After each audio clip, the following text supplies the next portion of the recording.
What we're going to cover in the next 40 minutes or so is the Community Land Trust model for permanently affordable housing, and the emphasis of this presentation is on how it affects the homeowner and the benefits for the homeowner. And one of the things that we feel very strongly about is that we want to educate our homeowners well in advance of having to make that critical decision to, yes, go ahead and buy this house. We're going to, as part of our four-step process, take you through all of our model, all of the documents, the policies and procedures that we have in place that are in writing. You get copies of everything, the ground lease and all of that, well in advance of having to make a decision. So we want to be able to let you know exactly what you're getting into should you believe that this model will work for you. Nahalio Maui is a non-profit community land trust whose purpose is to secure and preserve a permanent supply of affordable housing alternatives for low and moderate income households in Maui County. Low to moderate income for households of 4, as defined by HUD for Maui, earn from $45,060 to $90,120 annually, and that's 60% to 120% of median. In certain circumstances, our upper limit is $105,000, 140, which is 140% of area median income. These figures are for a family of 4. If the household is less than 4, the figure's lower. If it's more than 4, the figure's higher. So this is just how you can kind of base the who we can help in this program.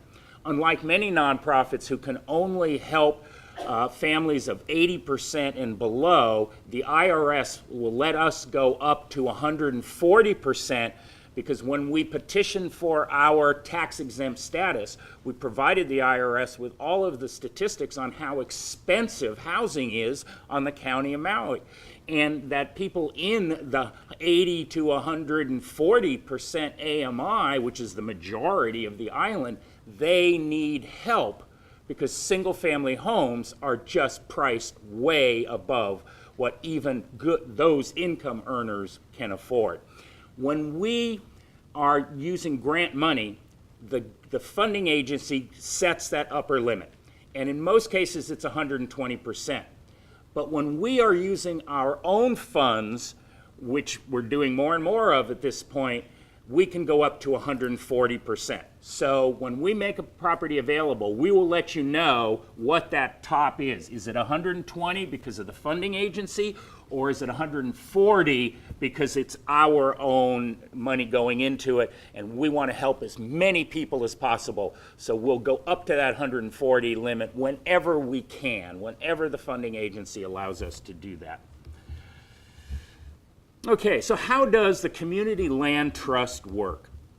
Nahalio Maui, it's a nonprofit Hawaii corporation, owns and holds title to the land forever. Nahalio Maui conveys exclusive use of the lot to qualified homeowner via a 99-year renewable ground lease. Homeowners receive full possessory use of the land. It's not common area. No one else can use it. It is the land underneath your house for your exclusive use. Homeowners own the home and all improvements on the property evidenced by a deed. Ground lease and the deed are recorded, enforceable, legally binding documents. Nahalio Maui asks homeowners to share the affordability that has been created with future homeowners, and that's one of the important parts of our program. It is a shared equity program because our program will make that house affordable for the next owner and the owner after that. So we have to balance the needs of the homeowner to build equity, but our need to keep it affordable for the next homeowner. One of the really interesting things I've learned in the 8 years that I've been doing this presentation is that one of the assumptions I made early on was not quite correct. And that assumption was, okay, Nahalio Maui is the first community land trust in the state of Hawaii, But the concept of leasehold ownership is not strange in these islands. It's fairly common, unlike the mainland where it's very rare. So I thought we would have less of an education barrier than land trusts on the mainland, where they don't even know what residential leasehold is. Residential leasehold, done by many Bishop Estate and many other entities and a lot of condominium developments, it's fairly common. What I didn't realize at the time was that residential leasehold, as it was done by the Bishop Estate, for example, caused a very negative reaction among the homeowners who participated in it. Their leases were shorter, and their leases, and I'll put it a very simple way, conventional leasehold documents, the ground lease, are written by the landowner to benefit the landowner.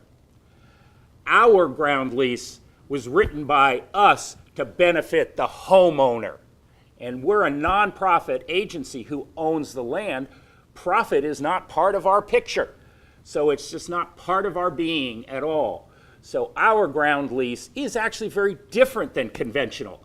And what I was running into was that, oh, my ground lease, oh, no. Leasehold, no. We won't even consider it. Because the assumption was made that our leasehold is like the leasehold that has been used in the islands for years. And it's completely different. So this is probably, in my mind, the most significant slide in the program. The difference between conventional leasehold versus CLT leasehold. Okay, let's look at conventional leasehold as it's been done in the islands for years. Shorter term, usually 55 to 75 years. Ground rent, $250 to $750 a month to pay the rent on leasing the ground. Periodic adjustment based on land value changes. And this is an affordability killer of conventional leasehold.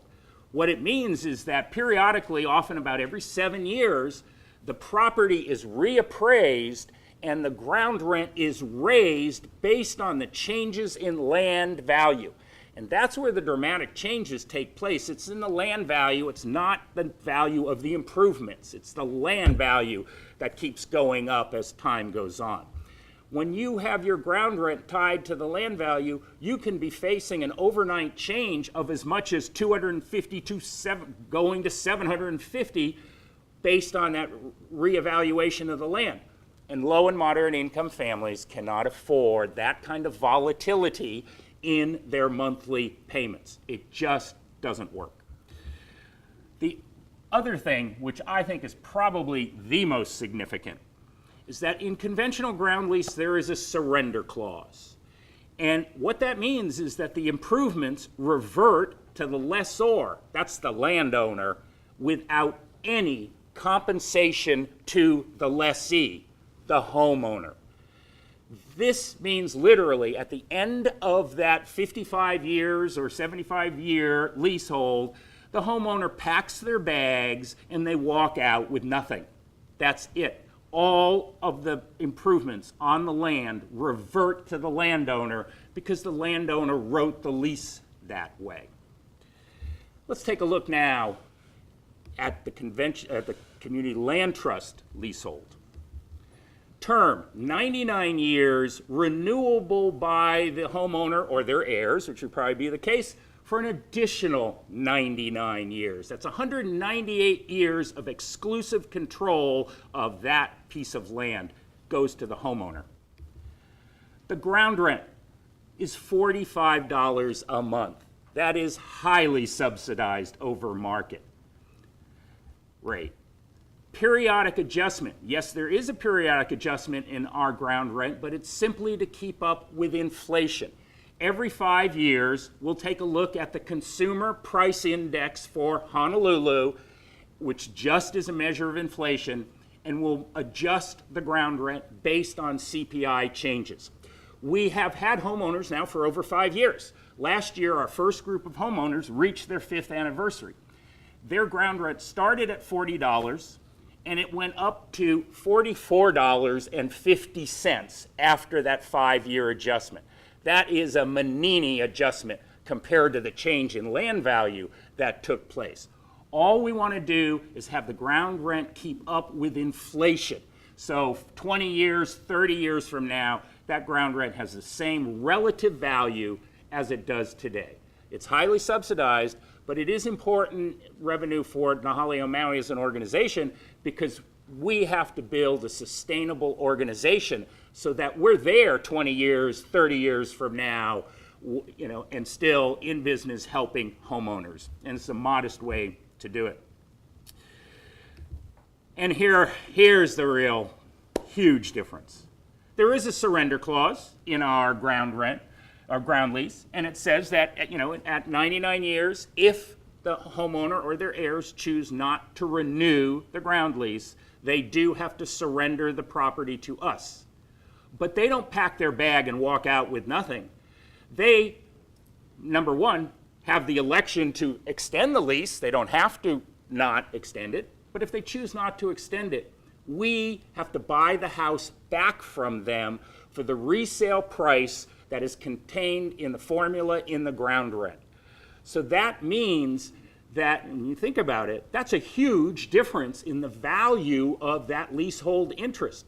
If you know you or your children will always get that resale formula price paid to them when they surrender the property, that makes a huge difference. And one of the significant differences is that our type of leasehold does not decline as time goes on.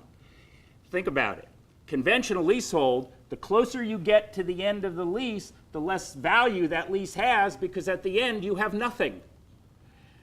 Our leasehold, you're always due the resale price in the formula of the ground lease. And so our leasehold does not decline in value. And that's why Fannie Mae, who's major underwriter of loans in the secondary market, put forth rules for appraisers many years ago on how to appraise our type of leasehold because it has much more value than conventional leasehold. So when appraisals are done correctly to the Fannie Mae standards for community land trust, because of that lack of surrender clause for zero value at the end, our appraisals are coming in within 5% of fee simple value, whereas a conventional leasehold appraisal will come in more like 25% below the fee simple value. Why is that significant? It's very significant because what we're doing is creating the equity cushion that the lender wants to avoid private mortgage insurance. Because the lender looks at loan to value, not loan to sale price. And the loan may be here, our sale price is here, but the appraisals are coming in up here. And that's creating the equity cushion that the lender wants to avoid mortgage insurance. Why is this significant? Mortgage insurance is a minimum of $200 a month, and the less down payment you put down, the higher the rate goes up, and it's hard to get because it takes even higher FICO credit scores to get mortgage insurance than it does to actually buy the house. So in my mind, another affordability killer is private mortgage insurance. And so we're saving our homeowners $200 to $250 a month by having the type of leasehold interest we have with the value that it has much higher than conventional leasehold. This is one of the reasons why I think this is a very elegant model, because it works in so many good ways. Another little aspect of that, which it's important to the neighborhood in which that we are doing a home, is that our sale prices, which are now approaching as much as 38% below fee simple value, those sales cannot be used for comparables for fee simple homes in the neighborhood because it's apples and oranges. Leasehold versus fee simple. Appraisers can't do it. Why is this important? Because your neighbors will be happy that you're taking advantage of low income opportunity that has no negative effect on their value of their fee simple ownership. It's a win-win all the way around. And in fact, we have experienced the opposite of NIMBYism in some of the houses that we have been developing. For example, we've done over 12 houses in the Legends at Maui Lani, beautiful neighborhood. When I'm out there putting the Hale Maui sign out, more times than not, a neighbor comes over and thanks us for what we're doing because they've been looking at this abandoned home, overgrown, deteriorating for 4 years in their neighborhood, and now we're fixing it up, and they come over and say, please get a nice family for us for this neighborhood to be friends with. And that's the kind of reception we get when they understand that what we're doing has no negative effect on the value of their home.